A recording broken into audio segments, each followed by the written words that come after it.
Project Lawful aka Planecrash by Yarwain aka Eliezer Yudkowsky and Lintamande. Thread 4, Project Lawful and their Oblivious boyfriend. Episode 83.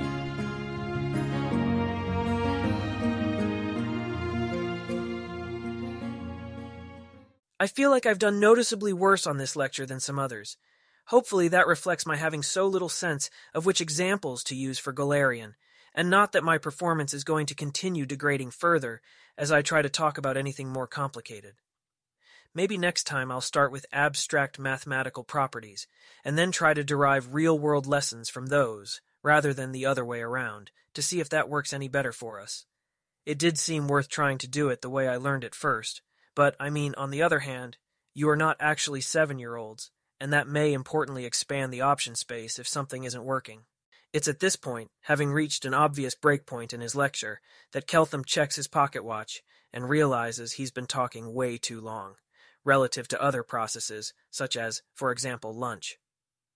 For the future record, Keltham says, you're allowed to tell me if I'm running this late over lunch. Let's all suddenly frantically run there at a sedate walking pace and hope there's any food left. This instruction causes a fair bit of invisible distress before they decide he's joking and go to lunch. Message to Sevar. Ione here. On future occasions, I want more backup when I'm trying to have Keltham not collapse everyone's minds. I can be the one who dares to interrupt him. It's my library, after all. But I don't think it's a good look when everybody except me is sitting frozen in terror of heresy. Do you have a convenient excuse for us to have a private lunch about something? Also, seems possibly good if Pilar is there too. Ione, Pilar, you guys wanted to copy invisibility off me, right? I don't think we're allowed to eat in the library, but you can come to my room and copy during lunch. Damn straight you're not allowed to eat in my library, Tuckerall. Fuck. She'd been hoping that was gone. Pilar will, of course, follow obediently along, after Carissa Sevar, not after the heretic who abandoned Lord Asmodeus for Nethys the moment she could. That's 3 out of 3 research group members definitely known to have interesting backgrounds, romantic possibilities. Advanced predictions, maybe 20% that something interesting happens with the 3 of them, assuming tropes, 1% if no tropes. Prestidigitation works fine on books, Ione. Was that less true when the Herald of Nethys Takaral was alive? Maybe it was. Anyway, my room is fine. Off they head. She closes the door behind her and has her unseen servant bop around, failing to bump into any invisible people, just because it's what a fourth circle wizard would do. Ione requested we meet. She says for Pilar's benefit and looks at Ione expectantly. Repeating for Pilar's benefit. I managed to keep Keltham from immediately exploding all the minds of all the Asmodeans in class today, but I don't think it's a good look when everybody else is frozen up in fear of heresy. I can be the one who interrupts Keltham since it's my library, but the others need to stop going quiet or he's going to notice. Sevar talks because she's confident she has the authority to decide to do that. I'm thinking maybe Pilar can be confident enough to speak up too. Is there a plan for not having everybody's minds collapse? I also asked Pilar along because she's the 3rd person in class who isn't going to have her mind explode if Keltham rips apart everything designed to make Asmodeans not realize how much they don't want to go to hell. Thank you for that very constructive frame for the discussion, Ione. Thank you is only used sarcastically in Cheliax. I don't think the core problem is that people don't want to go to hell. My Lal is a 5th circle cleric of Asmodeus, and he said he's not looking forward to it. Therefore, it's fine for people to not look forward to it, though I think when they actually get good at reasoning, they will look forward to it because they'll want to get even better. But mileage might vary. There is a very real possibility that 9 out of 10 people exposed to Dath Ilinism just become very miserable about going to hell and can't get over it, and it'd be worth it even with attrition rates that high, but I don't expect that. I expect that whatever arguments Contessa Lurelatha believes are true, and we just have to get people through the rough patch where they don't know those yet, and do know enough to think themselves in a million dangerous directions. Works on you. Works on Pilar. I find myself not even slightly tempted to ask Lord Nethys to take back his grip on my soul so that I can go to hell and be improved through horrible pain that causes me to not even remember my human name when they're done, instead of sitting in an enormous library relearning magic Takarol. Besides you two, I doubt anybody else in class except maybe Meritzel is somebody who would actually want that. Essentially, all of the Asmodeanism that I was ever taught is, in fact, a tissue of things that are obvious lies or bad reasoning or downright meaningless as soon as you're allowed to think about them. Keltham didn't get far into forcing everyone to think about it because I shut him down, which I could do because I'm not going to hell and don't have to believe in any of that anymore, meaning I already watched it all collapse inside me and I could see the direction Keltham was pushing people. So it didn't explode today, but Keltham's not going to just not teach that stuff without a reason. And even given a reason, I bet Doth-Illanism doesn't actually work without it. The entire project that I have been set is coming up with a Doth-Illanism that actually works and is true, which is compatible with the fact that all of us will go to hell and that it is written into the contract of creation that eventually everyone will go to hell. Doth-Illanism is a set of tools, and it ought to be possible to use them whatever world you find yourself in, and we find ourselves in a world where we belong to Asmodeus, and reasoning doesn't stop working when that's true. It'd be an enormous weakness in law if you couldn't use it if you were going to go to hell. She can feel herself not fully using her brain to have this argument, though. Anyway, we have some latitude for, if we end up concluding that hell needs improvement, well, it's an imperfect expression of our Lord's will, and he wants this project. So he wants the kinds of souls this project outputs, and if necessary, we'll figure out how to ensure they are adequately accommodated in hell. If that's the vision you expect to convince my classmates, and let's be clear, I find myself not even slightly tempted to turn my back on Lord Nethys for it, then you'd better start thinking of how to inspire everyone with it before Keltham explodes their minds. My sense is that Lord Nethys looks favorably on this project with Asmodeus, but I am not certain of his plans. If at some point it looks like failure is inevitable, I will begin considering the prospect that Nethys means me to stay with Keltham after this blows up. I'll continue to try to shut down Keltham when I think he's about to explode people, unless countermanded by you. But not if it gets to the point where I think I'm making myself look bad to him and hindering a plan by Lord Nethys to have me accompany Keltham elsewhere. What happened in class today was Lord Nethys pulling your asses out of the lava. If I hadn't been there, or Nethys hadn't oracled me, everybody in there would have sat in place, frozen in shock at the heresy and too worried about appearances to Keltham to say anything, while Keltham kept talking, until somebody broke and had to be dominated. I can't fix this.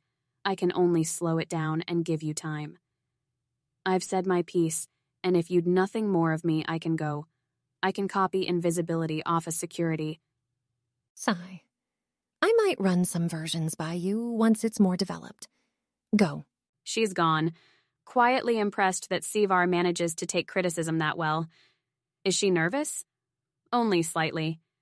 Knowing that Nethys can still see the future leads her to have a lot of faith in his plans. At worst, this all explodes.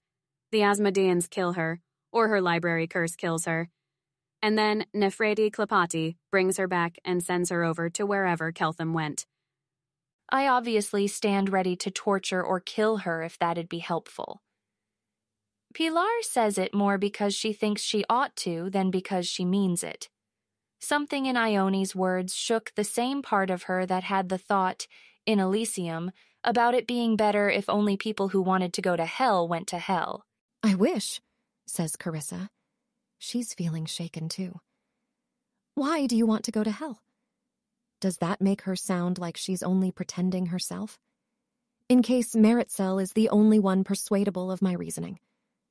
I wasn't very good at arguing this when I tried to argue it to the Elysians, and the Grand High Priestess told me afterwards that it was wrong for me to have tried, because they weren't persuadable. But I'll try again. Because I can't exist without somebody above me who hurts me and tells me what to do and punishes me if I don't do it. And what they tell me doesn't have to be perfect, but it has to mean something.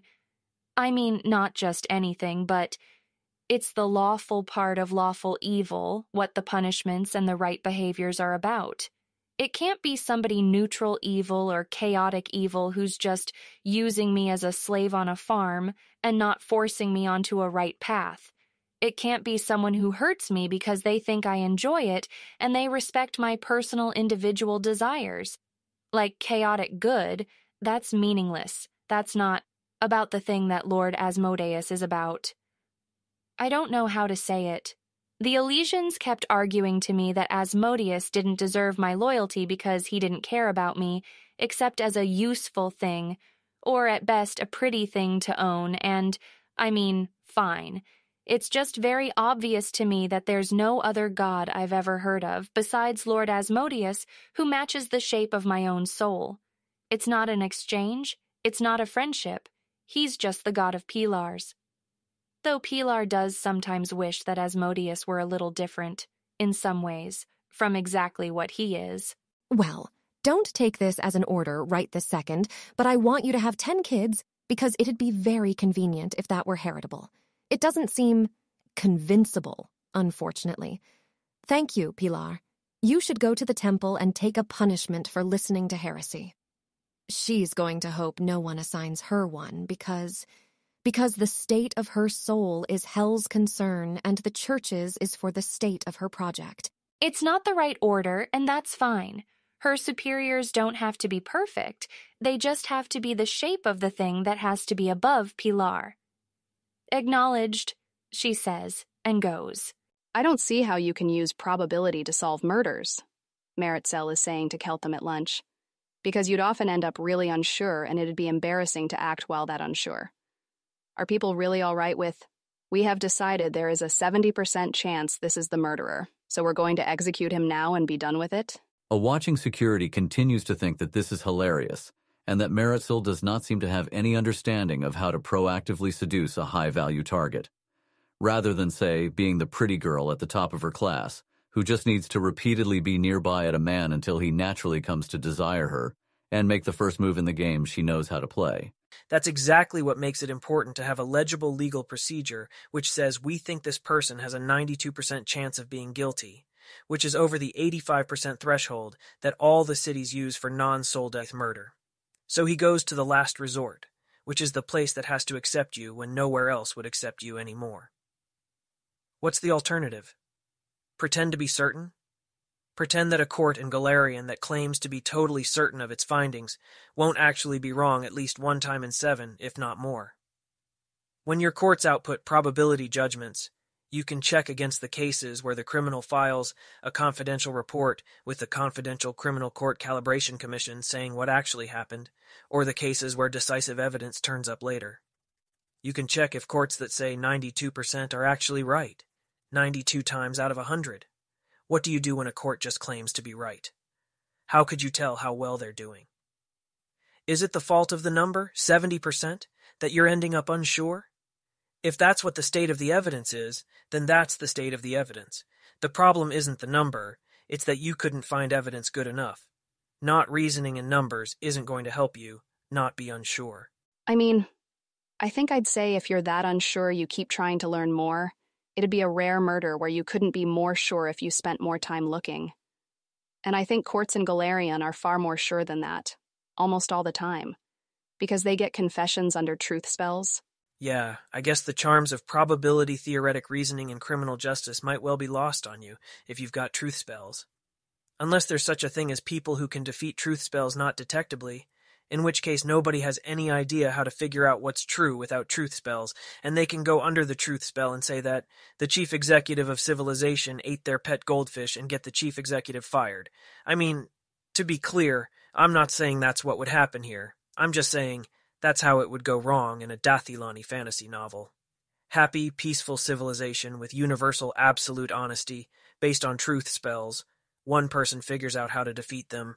Oops, everybody except the protagonist has forgotten how to think on their own and detect lies. I mean, if nothing else, the chief executive of civilization could say under a truth spell that he didn't eat the trained animal.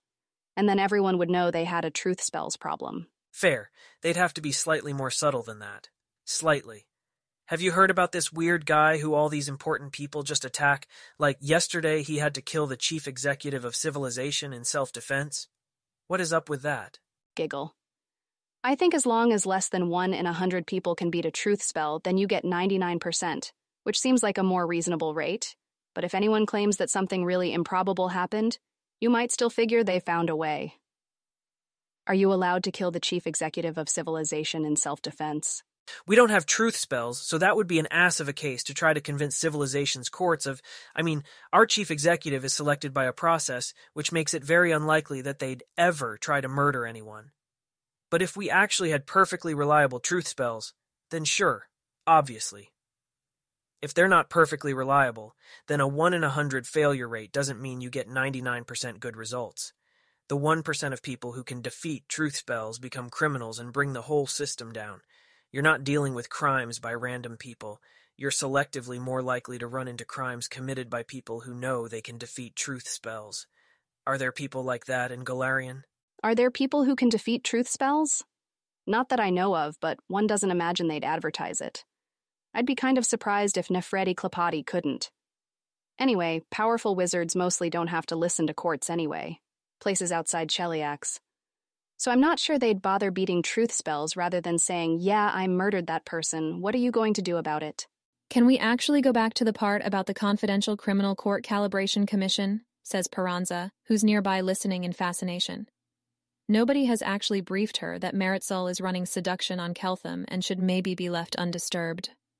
Dath Ilani criminals file secret reports of what they actually did. They can, and we give them some reason to. If your next question is how we know we can trust the criminals' confidential reports of what actually happened during the crime, the answer is that we don't trust them based on everybody being that lawful, but sometimes later decisive evidence turns up.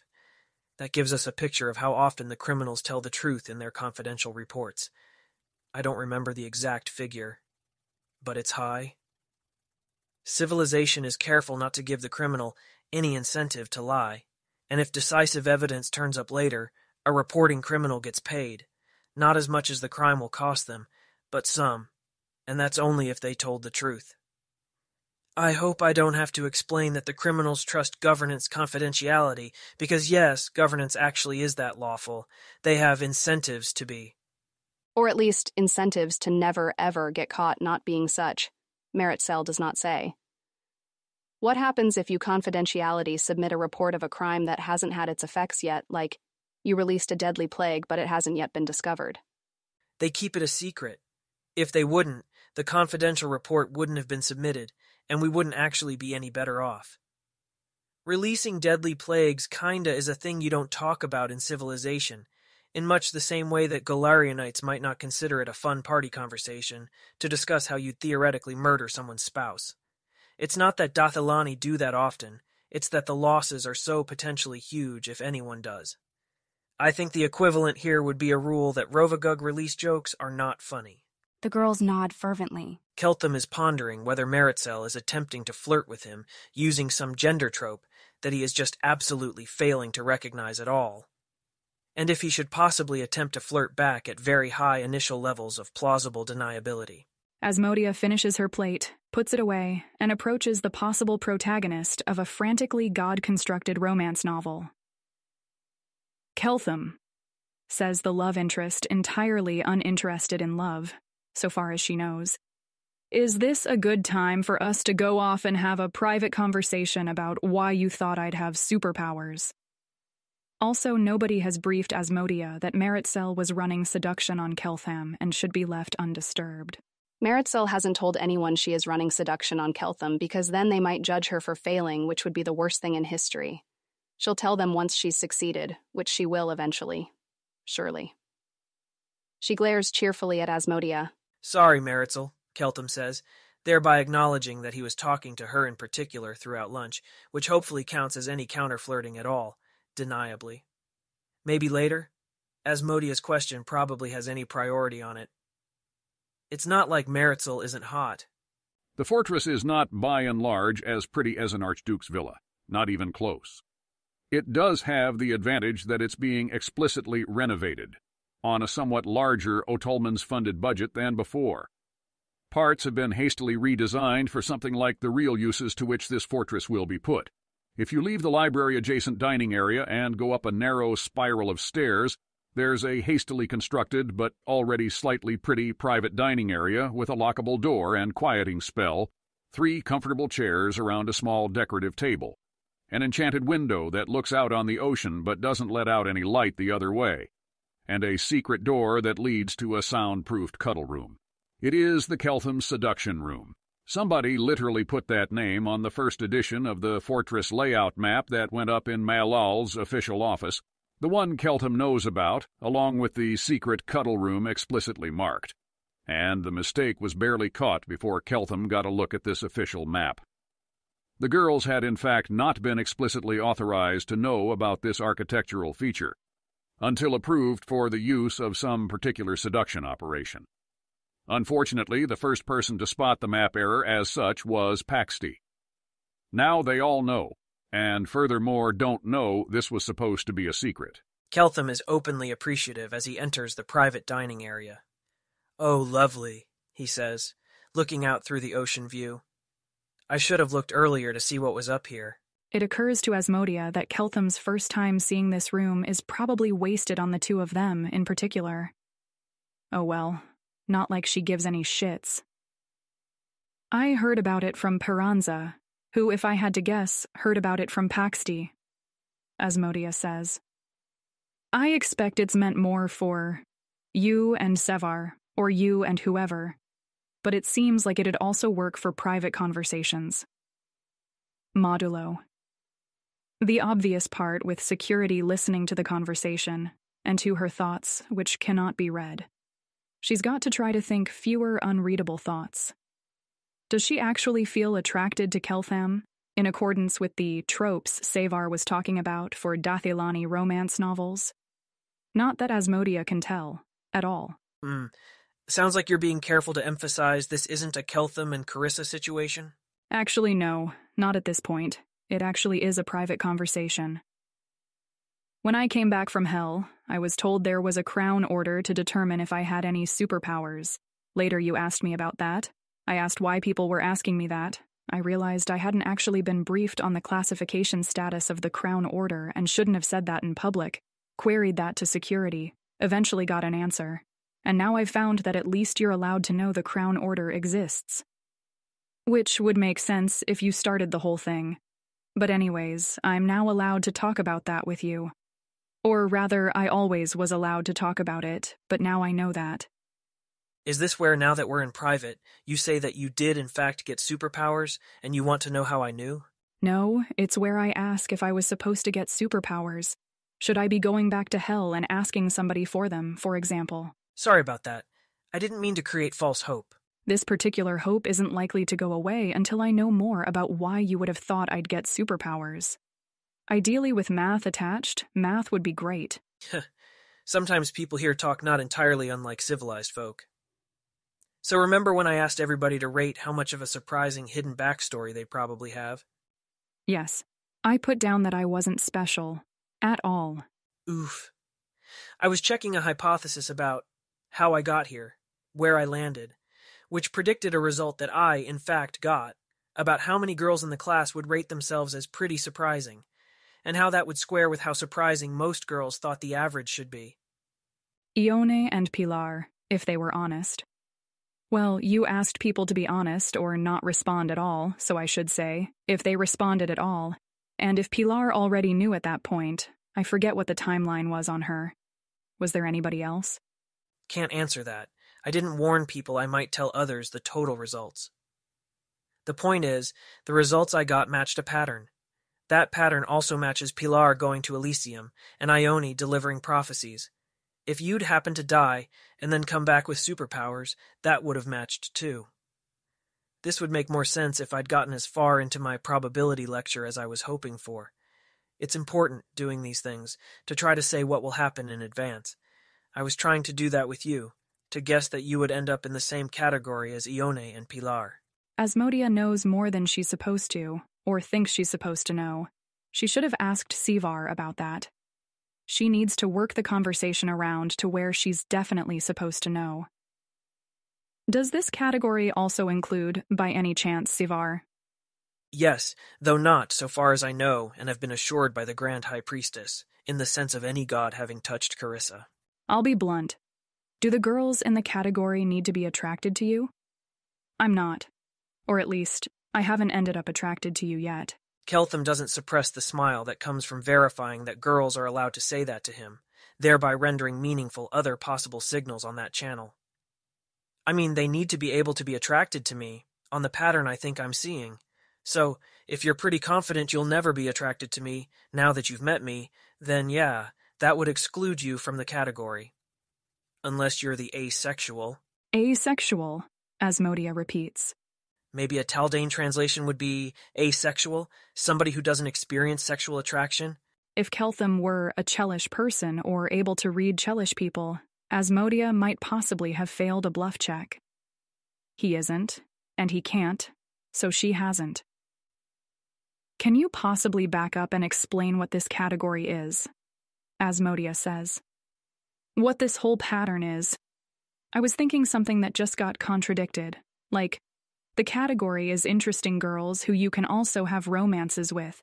She needs to dance carefully around the Keltham corruption project and not ruin it where security will write down that she did. Though, I mean, it's not like you couldn't have sex with an asexual, I guess, if that's what you were into. If I paid her enough, you mean? Sure. Is that why an asexual would be in the category and part of the pattern for you? No, actually, it's not. My pattern. It's something out of Dathilan that's in my memories, and the exact nature of it is something that wouldn't be easy to explain. But in the pattern, somebody, a man in this particular sub-pattern, though there are female versions too, comes across 3 to 5 very interesting girls with whom it's possible to have romances. Sometimes, though not always, there's an additional girl, an asexual, who has a special status within the pattern, often that she's the one standing back and watching the whole thing happen, and talking with you about it. You might still date her and have a romance with her, maybe also marry her alongside the other girls. But you don't have sex with her at all. That's the point. Well, that wasn't what she was expecting to hear at all. Now seems like a great time for a distraction. I'm trying to think of what the math we learned about probabilities today could say about a puzzle like this one, and not really coming up with much. That would have been easier to explain if we'd had the lecture I'm hoping for this afternoon first. We do have the option of breaking now and resuming at dinner, if it's really a place where things will be much easier to understand after one more lecture. Which would give Asmodia time to flee, followed by time to think. Both of those kinds of time sound like good forms of time to have. You know, since it's you, I'll try improvising and see if you just get it. The general principle is, we compare the different ways reality could be, the different worlds we could be living in, and see whether our observations are more or less probable in different worlds. The fact that you didn't immediately say whether or not you were asexual and asked me more questions about asexuals doesn't prove you're an asexual.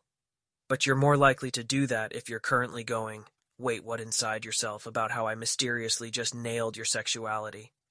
Possibly one you didn't know was a standard sexuality 5 minutes ago, if Taldane has no word for asexual. So my probability on you being asexual went up after that. Not up to certainty. Just up. That said, the basic challenge, on a problem like this one where you didn't carefully write down your predictions in advance, is that you overestimate how much your favorite theory predicts things and underestimate how much your less favorite theories predict things.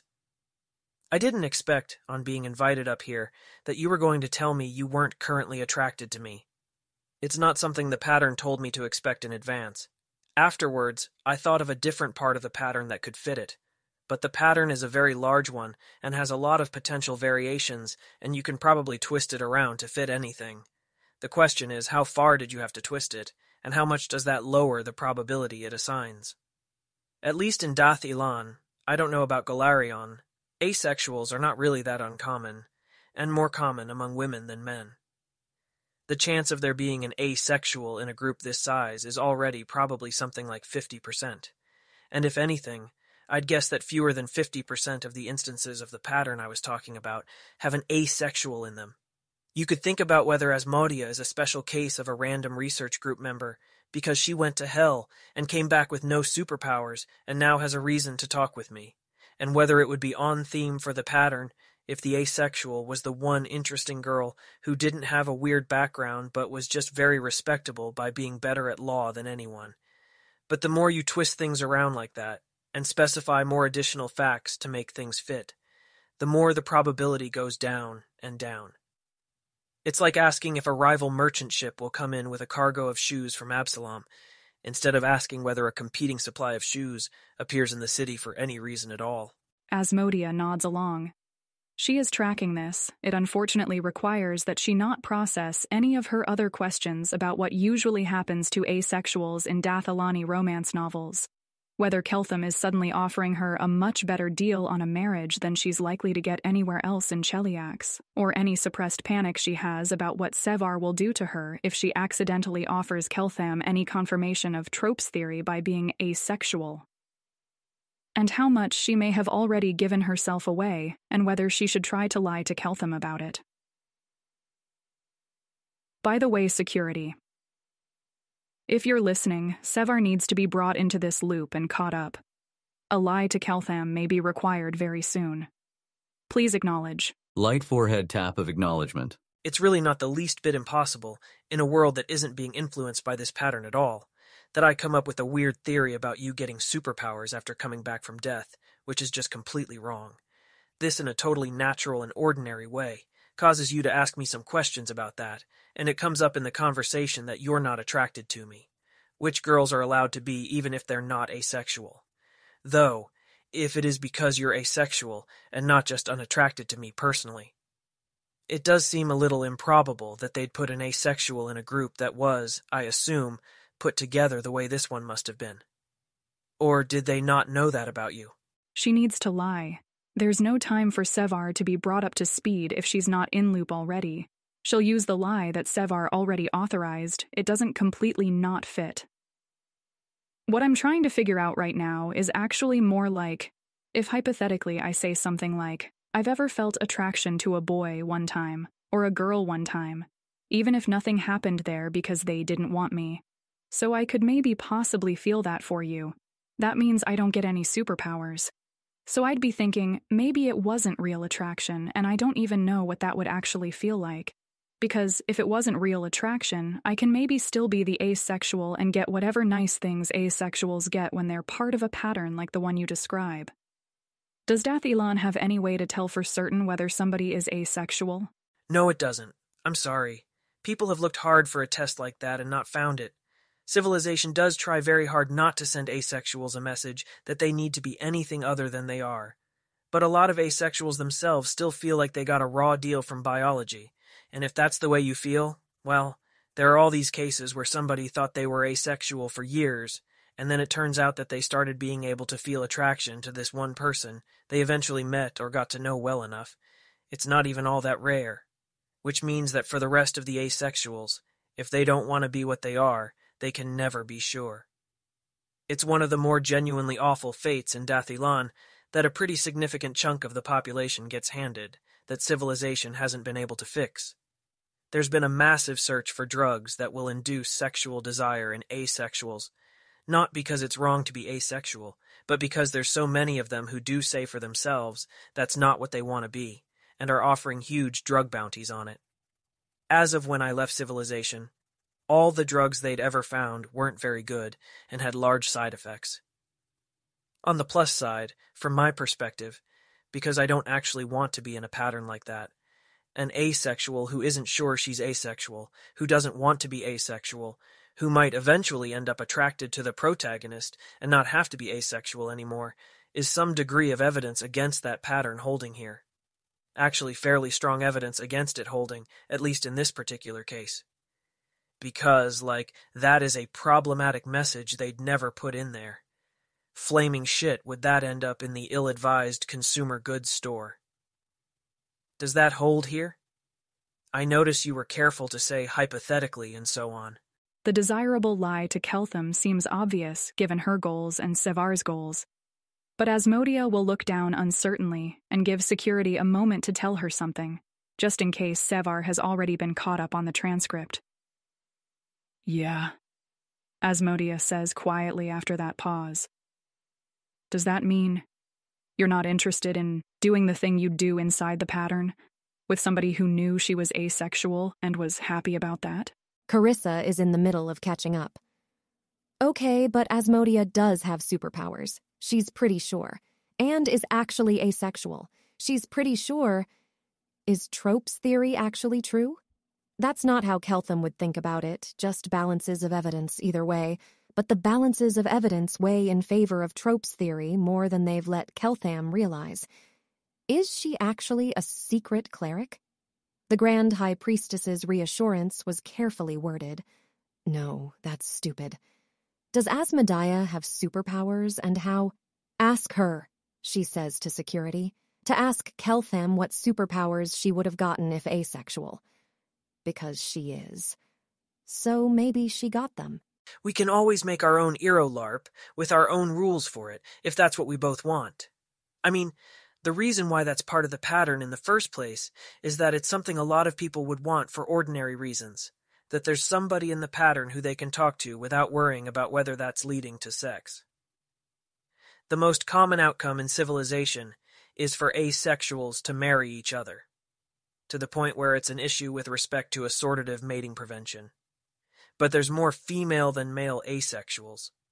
So the second most common outcome for a female asexual who wants a stable heterosexual relationship is that she finds a man who can manage multiple relationships, who can have enough sex for himself with other women, but he could still use additional cuddles or emotional support or everything else that isn't about sex. Asmodia gets the security notification and feels the ice slide through her because it's obvious exactly what Sevar is thinking. She doesn't see any way to avoid it. What superpowers would I have gotten if I'd been all the way asexual, according to the pattern? Most probably, the superpower of being the best at math, and being in on the ground floor of Project Lawful, and having a chance to revolutionize Golarion, and someday ending up incredibly rich. I mean, speaking of sending messages that aren't problematic, that sure is one that most authors will take an opportunity to mention, at some point, so that everybody in civilization doesn't get a constant bombardment of fiction carrying the message that you need candy powers or prophecy powers in order to ever be important or worth dating. Okay, but if there's a thing in the genre of prophecy superpowers or candy superpowers, do you know what it'd be? Still no way to avoid it. And in the less probable case where there's something like prophecy superpowers or candy superpowers, I'm curious what I missed by, apparently this time, not being asexual enough. Not really the way I'd recommend thinking about it, but... Well, first of all, you'd be much more likely to be a combat ace, or an all-anti-powerful nullifying ace, in the version of the pattern where everything is much more sexualized, and we're constantly fighting off sexy Zon-Kuthon agents bent on dragging us away to have sex with us. In which case, the classic form of the trope is that they can't use sexual mind control on you. And maybe you can also bop somebody on the head and make them snap out of the mind control. I admit that is not what I was expecting to hear, Asmodia says. And if it wasn't that, I'm still trying to grasp what this whole pattern is. It's not a good look on her at this point, if she makes Sevar force her to say it. Those actually are the top two obvious possibilities. If it wasn't that, if it was a deconstructed version of the trope, where it's supposed to be a non-sexy shadow of the sexy thing, something about nullification maybe, something you can prevent, or that you're immune to, or something that conveyed like, how people can care for each other in a way that has nothing to do with sex. Well, she needs to say something before Keltham starts getting suspicious. I was thinking that this pattern you keep talking about was the Dath Ilani equivalent of awful pre-Asmodean books. Romance novels, full of, how did you put it, problematic messages, about women who stand around being pretty and conceited until a man decides he's really attracted to her and wants to do all the work of giving her a happy life without her having to be clever about it at all. I'm increasingly confused about what this is instead of that. So imagine that you started from there, took up the average intelligence of the reader by 6 points, and the average intelligence of the author by 8 or 10 points. And then there was a civilization of people, many of whom had sufficient spare time for things to get really, really, really overcomplicated. And you may understand why I am not even trying to explain what an anthropic selection effect that looks like a meta-Erolarp based on deconstructive secondary literature of an Erolarp would be. It's looking like a moot point. A lot of the theory's predictions seem increasingly like false starts and looking up at clouds that weren't shaped to be faces and trying to identify a nose and a mouth until you twist yourself around to seeing faces in the clouds. Are we done here, Savar? This looks like a good outcome for the project, maybe the best possible one, and Asmodia very much wants to quit while she's ahead. Yep, all done. You can pursue your not romance with Keltham or not as you wish, as long as you're in good standing. I probably want to go off and think about this. Do you already know whether you'd want an almost asexual in your pattern, if other things worked out? I do not think that quickly any more than you do. By the way, I notice I have a pending question you didn't answer, about how somebody like yourself ended up in the group of girls that got sent here. I'd otherwise imagine there'd be a screening question, like, are you liable to be okay having sex with governance's sperm harvesting target after a relatively short acquaintance? This seems like a really bad question to even visibly hesitate on. I mean, I can still have high-intelligence kids with somebody. I did not plan on going the rest of my life never having sex with anyone, even for purposes of having kids, and I was okay with having more sex than just the minimum for those kids. She knows that's an unauthorized lie. Asmodia's judgment was that it would have looked very suspicious to delay to ask for authorization. Yep, fine. I do have any additional questions about that, but should probably bother Carissa with them rather than you. You want I should go back downstairs myself? And leave you in this nice room to think? Yeah. He does. She does. Actually, Keltham is back, looking sheepish, and wants to know the classification status on Asmodia's, mostly asexuality. It's not a secret. Tell whoever. He's gone again.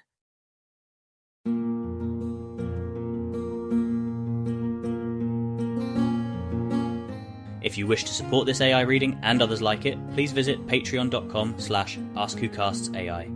Any help is appreciated. And thank you to executive producer John Doe 7776059